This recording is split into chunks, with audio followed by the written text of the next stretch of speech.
At a few minutes past midnight, Isaiah Cole was lying on his back on cold concrete beneath the Mercer Bridge with a pair of headphones pressed hard against his ears, and what he heard through the steel made him reach for his phone with a shaking hand and call the county sheriff. "Close the bridge," he said. "Please. Before the buses run in the morning, something in the beam over the second pier just let go a little, and it's going to let go more." There was a long pause, the kind of pause a tired dispatcher makes at midnight, and then a rustle, and then a different voice came on the line. Older and impatient, because Richard Vale, the senior engineer, happened to be at the sheriff's office finishing paperwork on the very inspection that had passed this bridge 9 days earlier. "This is an apprentice," Richard said flatly, taking the phone. "A kid who carries my equipment. This structure passed inspection last week. There's nothing wrong with it." And Isaiah, 20 years old and lying in the dark under 60 feet of aging steel, opened his mouth to argue, and then he did not have to, because right then another sharp metallic report traveled down the length of the bridge and into the bones of both men, listening. A sound like a rifle fired inside a pipe, and for the first time all night, Richard Vale did not say anything at all.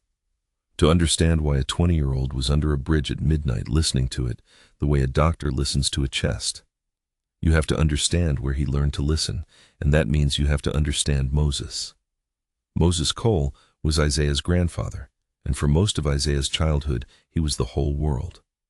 Moses had lived 2 lives that most people would have thought had nothing to do with each other. In one life, he had been a bridge welder and a steel worker, a man who spent decades repairing the very kind of structures his grandson would one day inspect. In the other life, on evenings and weekends in a cramped workshop behind the house that smelled of rosin and hot metal and old wood. Moses repaired musical instruments, violins mostly, and guitars, and the occasional battered trumpet brought to him by people who could not afford a real luthier in the city. To a boy, the 2 lives seemed like one, because in both of them his grandfather was doing the same thing. He was listening to metal and wood and finding out by ear what was wrong inside them.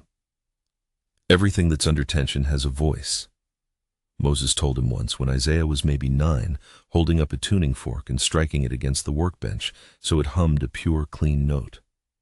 "This fork sings the same note every time because nothing inside it has changed. But you put a crack in a bell, a fine crack you can't even see, and the bell stops singing true. It buzzes, it goes dull. The metal is telling you something changed inside it if you know how to hear it." He struck the fork again and held it to the boy's ear. "Steel's the same. A good beam rings, a tired beam thuds. People walk across bridges their whole lives and never once stop to listen to what the bridge is saying about how it feels." Isaiah never forgot that.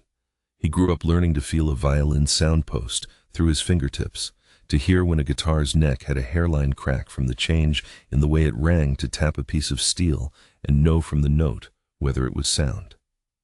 He did not think of it as engineering. He thought of it as the family language, the thing he and his grandfather shared that no one else did. The workshop taught him patience more than anything else. A cracked violin could not be rushed. You found the fault first, and finding it was 90% of the work. Moses would sit with an instrument for an evening before he touched it with a tool, tapping it in a dozen places, holding it to the light, running a fingertip along the grain, listening. "Everybody wants to start fixing before they've finished finding out," he'd say. "That's how you fix the wrong thing and break the right one." He taught Isaiah to distrust the obvious answer, to keep asking what else could make this sound, and above all, to respect the object enough to let it tell you what was wrong instead of deciding in advance. Those habits were not really about violins. They were a way of paying attention that Isaiah would carry without changing a thing about it, from a workbench under a bare bulb to the underside of a bridge at midnight. Moses used to say that the difference between a repairman and a good one was that the good one is not afraid of what he might find. Isaiah would learn exactly how much that could cost and how much it could save. Moses had wanted Isaiah to go to college and become a real engineer with the degree and the license and the letters after his name. But money in the Cole household was thin and getting thinner, and by the time Isaiah finished high school, a 4-year engineering degree was as far out of reach as the moon. What was in reach was the county's structural inspection apprentice program, a modest thing that paid a modest wage and trained young people to assist certified engineers with the enormous, unglamorous job of keeping the region's aging bridges and culverts and overpasses from falling down. Isaiah took it and told himself it was a foot in the door, and it was. It was also day-to-day, a job of carrying equipment, setting out traffic cones, holding the dumb end of a tape measure, and writing numbers on clipboards while men with degrees made the decisions. Isaiah did all of it without complaint. He was good at the parts that required patience, which was most of them. And he had learned early the particular arithmetic of being the youngest and the only black face on most crews, that his enthusiasm could read as overstepping, that a question could sound like a challenge, that the safest posture was to be useful, quiet, and twice as prepared as anyone expected. So he kept his observations to himself and wrote them in a small notebook he carried, the way Moses had kept his own logs, and he told himself that one day the notebook would matter. He did not know how soon. His days had a shape to them. He would arrive before the engineers, unload the truck, set out the signage, and then spend hours under decks and inside box girders, and down on the riprap at the water's edge, while the certified inspectors worked the checklist above him. It was cold, dirty, echoing work, and most apprentices hated the hours spent underneath waiting. Isaiah loved them because underneath a bridge with traffic passing overhead was the one place he could hear the structure, the way his grandfather had taught him to hear an instrument. He learned the ordinary voices of a dozen bridges that fall, the working groan of an old truss, the healthy ring of a newer steel, span the wet slap of the river against a pier. He was building, without quite realizing it, a library of what normal sounded like, and you cannot recognize a wrong note until you have memorized the song. While he did all of it the way his grandfather had taught him, he listened. The bridge at the center of everything was called Mercer Bridge, an old steel structure that carried the main county road across a river gorge on the edge of town. It was not a famous bridge or a beautiful one, just a workhorse that thousands of vehicles crossed every day without a thought. And it was about to carry far more than usual, because the county's autumn festival was coming, a weekend event that drew crowds from 3 counties, and the festival route ran straight across Mercer Bridge: cars, trucks, vendor trailers, and the school buses that shuttled visitors from the outer parking fields into town. A week before the festival, Richard Vale performed the required inspection. Richard was not a bad engineer, and he was not, whatever Isaiah would come to feel about him in the hard days ahead, a bad man. He was a careful, procedural, deeply experienced engineer who had built his entire professional identity on doing things by the book, because doing things by the book was what protected the public and not incidentally protected the engineer from liability when things went wrong. He walked the bridge with his checklist. He looked for the things the manual told him to look for: visible cracks, corrosion, loose bolts, deformation, spalling concrete. He found the ordinary wear of an old bridge, nothing outside tolerance, and he signed the form that declared Mercer Bridge fit to carry the festival, and by every standard he was required to meet, he was right to sign it. But Isaiah had been under that bridge holding equipment, and he had heard something the checklist had no box for. Every time a heavily loaded truck rolled across the deck above him, there was a sound. Not a groan, not the ordinary flex of an old bridge working, but a small, sharp, repeating click coming from up near a beam over the second pier, always at the same point in the truck's passage, always the same character. To anyone else it was lost in the general rumble. To a boy raised on tuning forks, it stood out like a wrong note in a familiar song. He mentioned it carefully, the way an apprentice mentions anything to a senior engineer, and Richard almost laughed. "A bridge is not a violin, son," he said. "Not unkindly, the way you correct a child who has said something charming and wrong. It creaks. They all creak. Follow the checklist. The checklist is what keeps us honest." And that was the end of it officially. Unofficially, there was Priya Raman. Priya was a junior engineer, a few years older than Isaiah, responsible, among other things, for the vibration monitoring data sensors that measured how the bridge moved under traffic, feeding into software that flagged anything abnormal. She was ambitious and careful and crucially curious, and when Isaiah described the clicking sound and roughly where and when it happened, she did not laugh. Instead, a day later, she quietly pulled him aside and showed him something on her laptop in the vibration data. At the times, Isaiah had noted there was a small, sharp signal, a tiny spike that the software had automatically filtered out and labeled as noise. "The algorithm throws these away," she said. "They're too brief and too small to be a structural mode, so it assumes they're electrical interference or a sensor glitch. 99 times out of 100, that's exactly what they are." She looked at him. "But you heard it before I found it." That's the part I can't explain away. From that day, quietly off the books, the two of them started paying attention together. Isaiah began recording everything: the timing of each click, the weight class of the vehicle that triggered it, the temperature, the position on the bridge. He built a simple chart, a column for each variable, and after a week of it, a pattern emerged that a feeling alone could never have shown him. The click came only with the heaviest vehicles, only over one span, and it came more readily on cold mornings than warm afternoons, which was exactly backward from what most people would guess, and exactly what his scrap steel experiments would later explain. A pattern is a different thing from an impression. An impression can be argued away as nerves or imagination. A pattern written down, dated, correlated with load and temperature, is a fact that sits on the table and does not move, no matter how senior the person frowning at it. He was doing what his grandfather had always done, turning a feeling into a record, and he was doing it because Moses's tuning fork, which he still carried in his jacket pocket, would not let him leave it alone. The problem was that a feeling, even a recorded feeling, is not evidence, and Isaiah knew it. So he did what Moses would have done. He went back to the workshop and he experimented. Using scrap steel and his grandfather's old tools, he recreated the conditions of a fatigue. Crack, a small crack in a piece of metal under stress, and he learned to listen to it. He discovered, striking and loading the scrap in the cold shop, and then again with the pieces warmed, that a fatigue crack does not make one fixed sound. Its voice changes with temperature and with load. Cold metal contracting could pinch a crack closed so it made almost no sound. Warm it or load it a certain way, and the crack faces would grate and slip and speak. The experiments took him weeks, and they were painstaking and humble in a way that would have surprised anyone who thought he was chasing a hunch.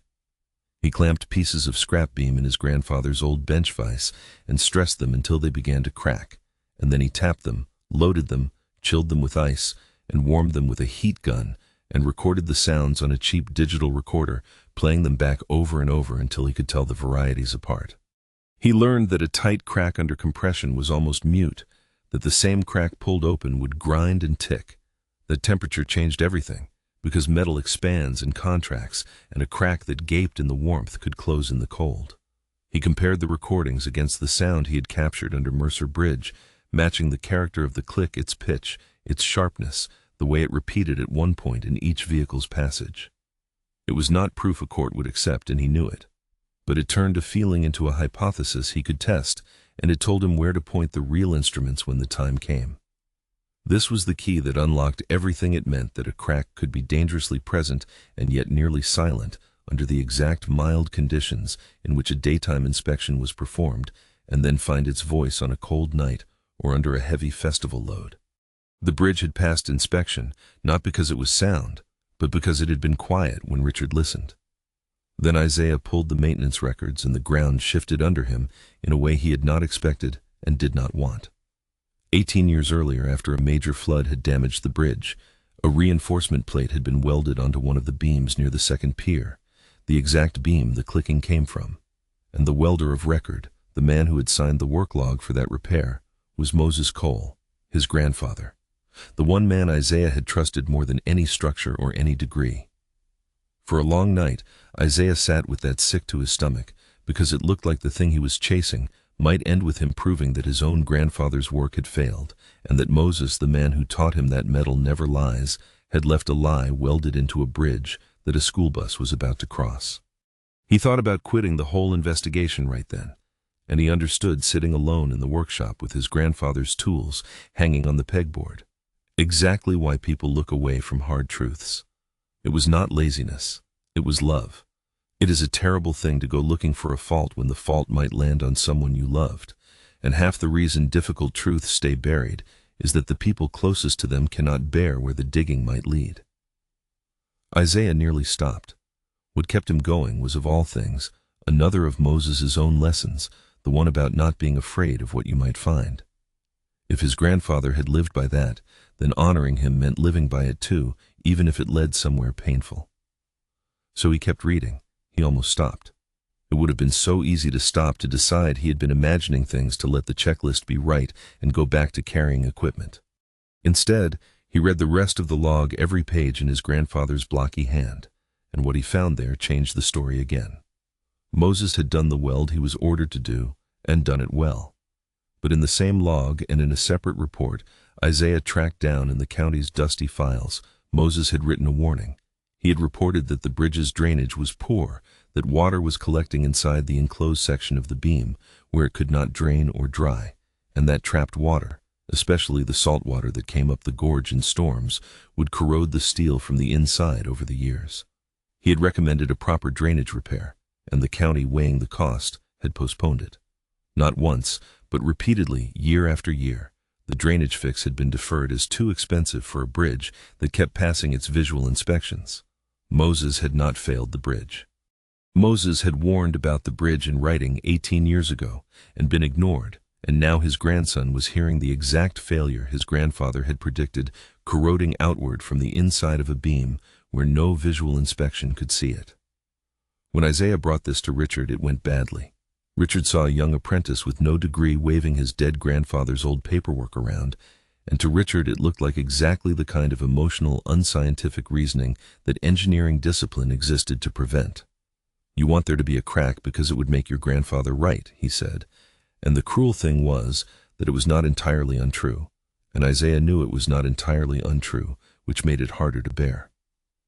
"You're using his name to manufacture a scandal about a bridge that passed inspection. Do you understand what it does to this office, to me, if we close a road for a festival on the say-so of a kid and a hunch, and nothing's wrong? Do you understand liability? Do you understand what it costs the county, what it costs the vendors, what it costs the town?" These were not stupid questions. Richard was not opposing Isaiah out of racism, though Isaiah was not naive about the fact that a young black apprentice's word carried less automatic weight in that room than a gray-haired white engineer's, and that if their positions were reversed, Richard's hunch might have been called judgment instead of imagination. But Richard's resistance was also genuinely about bureaucracy and liability and the professional pride of a man who had signed a form and did not want to be wrong. He was defending the system that had most of the time kept people safe. It was just that this was one of the times it had not. Then a heavily loaded truck crossed, while both of them stood beneath the deck arguing, and the click came. Except it was not a click this time. It was louder, a distinct crack that both men felt through their feet, and Richard fell silent and looked up at the beam. And Isaiah saw for just a moment real fear cross the older engineer's face before the professional mask came back down. It was not enough to make Richard order a closure, but it was enough to make him allow one thing, an angled ultrasonic inspection behind the reinforcement plate, a scan that could look into the steel where the eye could not. There was a catch. To position the ultrasonic equipment properly, they would have to close one lane of the bridge in closing a lane. Raised questions and raising questions was exactly what Richard did not want to do days before the festival. So the scan would have to be done at night quietly, and it would have to be limited. Running the scan at all was a risk for Priya, and Isaiah never forgot that she took it. She was a junior engineer with a career to lose and no family legacy driving her. She had every practical reason to stay in her lane. Log Isaiah's concern and let the seniors decide. Instead, she checked out the ultrasonic equipment on a night order met. Isaiah at the bridge after the county offices had gone dark and put her own name on a limited inspection that Richard had authorized only reluctantly and would happily forget he had approved if it came to nothing. She did it because the small filtered-out signal in her vibration data had never sat right with her, and because, unlike Richard, she had not built her whole identity on the inspection having been correct. She had less to protect and more to prove, and in this case, that made her the braver engineer. Priya helped him run it. Ultrasonic testing works by sending high-frequency sound waves into metal and reading the echoes that bounce back. A solid piece of steel returns a clean echo, but a crack or a void. Inside the metal reflects the sound early, and the pattern of that early echo tells a trained operator that something is in there and roughly how big it is. They worked slowly along the beam behind the reinforcement plate, coupling the probe to the cold steel with gel, watching the little screen for the echo that should not be there. Isaiah calling out where his ear said to look, and Priya confirming or ruling out with the instrument. It was, he thought, exactly what the county's whole system was supposed to be, and almost never was, the ear and the instrument working together, the hunch pointing and the measurement proving.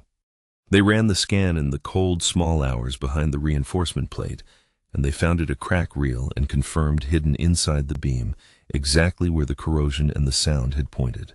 Isaiah's whole body went weak with a terrible mix of vindication and dread.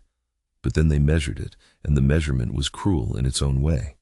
The crack's length was just below the threshold that under the county's rules would have automatically required the bridge to be closed. By the book, by Richard's beloved book, a crack that size was to be monitored and scheduled for repair, not treated as an emergency. The procedure did not require closure. The procedure said the bridge could wait, and that would have been the end of it. A crack logged and scheduled and the festival held, except that Isaiah, lying under the bridge afterward in the freezing dark, understood two things the threshold did not account for. The first was the cold rain that had begun to fall, seeping into the enclosed section of the beam through the same poor drainage his grandfather had warned about pooling around the crack. The second was what he knew from his scrap steel experiments and from every hard winter of his life. Water that gets into a crack and then freezes expands with enormous force, prying the crack faces apart a little more each time, and the festival was bringing thousands of extra heavy vehicles that would flex the beam thousands of extra times, and the forecast for festival morning was a hard freeze. The crack was below threshold tonight. But a crack is not a static thing. It is a process, and Isaiah could see the process about to accelerate, freeze load, in exactly the window when the most people would be on the bridge. The number said, wait. The physics said, do not wait. The festival was not just an event. It was money, and money is its own kind of gravity. Mayor Harlan had staked a good deal of his standing on the autumn festival, which brought visitors and vendors and revenue. The small town badly needed, and the idea of closing its main artery on the busiest weekend of the year was to him close to unthinkable. He did not know or care about acoustic emission or fatigue thresholds. He knew that the vendors had paid for their spots, that the hotels were full, that a closed bridge meant refunds and rerouting, and a story in the regional paper about the town that canceled its own festival. When word of an apprentice's safety concern reached him, he applied the ordinary reasonable pressure of an elected official who wants a problem to not be a problem. He leaned on Richard to keep the route open, and Richard, already inclined to trust his own signed inspection, had one more reason to want Isaiah to be wrong. None of them were monsters. They were a mayor protecting his town's livelihood, an engineer protecting his professional judgment, a sheriff unwilling to overrule the expert of record. It was simply that all of their reasonable incentives lined up that weekend against the one unreasonable-sounding truth. The festival opened, and the town filled up, and the pressure came down on everyone. Richard told Isaiah flatly, and for the last time, to stop spreading unverified concerns, that the crack was logged and scheduled and within procedure, and that any further alarm from an apprentice would be treated as insubordination. Isaiah understood then that he was being asked to choose between his apprenticeship, the only path he had to the profession, the thing his grandfather had wanted for him, and acting on what he knew without the authority to act. It was not a dramatic choice in the movie sense. It was a quiet, sickening one made alone at night, knowing that if he was wrong, he would be the kid who cried wolf and threw away his future, and if he was right and did nothing, a bus full of children would be on that bridge. When the crack found its voice for the last time. So he did the things that were still his to do. He could not order a closure, but he could gather better evidence, and he could refuse to be silent in a way no one could later say was hysterical. During the night before the festival's busiest morning, he placed a set of inexpensive acoustic emission sensors along the beam, small devices that listen for the specific high-frequency bursts that steel gives off when a crack actually grows, not when it merely flexes. This was the difference between a hunch and a measurement. Acoustic emission does not hear traffic or wind or the ordinary voice of a working bridge. It hears the sound of metal tearing the crack, physically extending atom by atom. He set them running, and he watched the count. And through the early hours, as the cold deepened and the first festival traffic began to build, the event rate did not hold steady. It climbed. The crack was not just sitting there below threshold. It was growing right then, and the sensors were counting the growth. He brought the data to Priya, who checked it independently because Isaiah had learned that his own certainty was not enough and could even be dangerous. She ran the signals through her own analysis, ruled out electrical noise and sensor error, confirmed the pattern was structural, that the increasing events were the signature of an active propagating fatigue crack.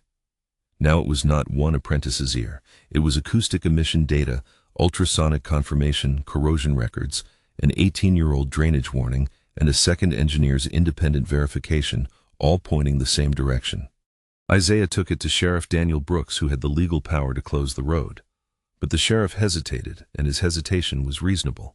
Closing the festival's main route would cause chaos, and Richard, the senior certified engineer of record, still refused to sign a closure order, and a sheriff who closes a bridge over the objection of the responsible engineer is a sheriff who has stepped very far out onto a limb.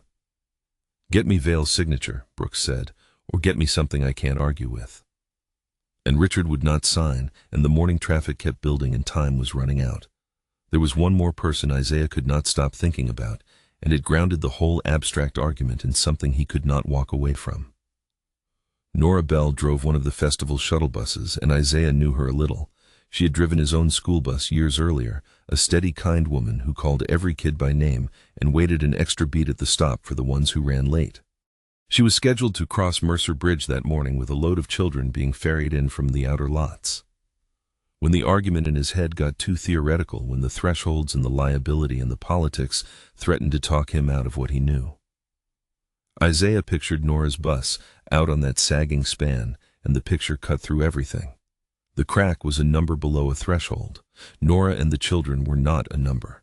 That, in the end, was the difference between an engineer's caution and a person's conscience, and Isaiah found that when he had to choose, he could only be the second thing. Isaiah remembered something his grandfather used to say in the workshop, turning a cracked violin in his hands. "If the metal warns you," Moses would say, "don't make it scream. By the time it screams, it's too late to listen." I understood, standing at the approach to the bridge with the festival convoy forming up the road, that the warning had already come, again and again, in clicks and cracks and rising event counts, and that everyone with the authority to act was waiting for the scream. He could not wait for the scream. And so Isaiah made the only decision left to a person with no authority and total certainty. He took the keys to a county service truck, drove it out onto the bridge, angled it across the lane, and stopped it there, physically blocking the road with his own body inside it. It was not heroic in the way movies mean. It was terrifying, and probably going to cost him everything, and it was, as far as he could see, the only thing left to do.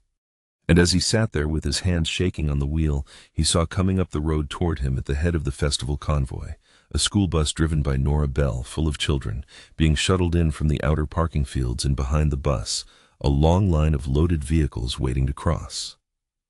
Richard arrived within minutes, called by a furious festival organizer, and he was livid. He ordered Isaiah to move the truck and reopen the road immediately, his voice tight with the fury of a man whose authority was being defied in public by a subordinate. Isaiah did not move. He tried to explain one more time about the freeze and the rising event count in the convoy, and Richard was not hearing it, was talking over him about insubordination and liability and the end of Isaiah's career. And it was in the middle of that confrontation, with the two of them shouting at each other on the approach, and the bus idling behind the blocking truck, that the bridge answered for itself. A connection. Below the deck, fractured with a report so loud it silenced everything, a sound that rolled up the gorge like thunder, and the road surface out over the second pier dropped several inches with a grinding lurch, sagging visibly, steel screaming, exactly the way Moses had said it would when it was too late. But it was not too late, and that is the whole point of this story. The bridge did not collapse. It sagged. It partially failed, a section of the deck dropped, but because Isaiah's truck had held the traffic back, because the bus and the convoy had not driven out onto it, the span was unloaded when the connection let go. A bridge under heavy load, when it fails, is a catastrophe. The same bridge failing while empty is a repair job. Investigators would determine later, coldly and precisely, that the added weight of the loaded bus and the convoy behind it, crossing at that moment, would very likely have driven the fracture into a progressive collapse. One failure cascading into the next, as the load redistributed onto members that could not hold it. Isaiah had not rescued anyone from a falling bridge. He had done something far less cinematic and far more important. He had made sure no one was on it when it finally spoke its last. Prevention does not look like heroism. It looks like an empty road and a near miss that most people will never fully understand they survived. In the first minutes after the deck dropped, there was chaos of a quiet kind. No screaming, no wreckage, just a stalled convoy, a sagging span, and a slowly spreading understanding among the people at the front of the line of what had almost happened. Nora Bell got out of her bus and walked up to where Isaiah still sat gripping the wheel of the service truck, and she looked at the buckled road ahead, and then she looked at the young man who had blocked it, and she did not say anything clever. She just put her hand flat on the truck's hood for a moment, the way you touch something to be sure it is real, and then she went back and started calmly turning her bus of children around. Isaiah watched her in the mirror and felt his whole body begin to shake now that it was over. The fear he had been holding at bay for 2 days finally arriving all at once. The investigation that followed validated everything. It confirmed the fatigue crack, the internal corrosion, the role of the trapped water in the freeze, the accelerating growth in the days before the festival. Investigators from the state came in with their own instruments and their own skepticism, and one by one the pieces of Isaiah's case held up under professional scrutiny.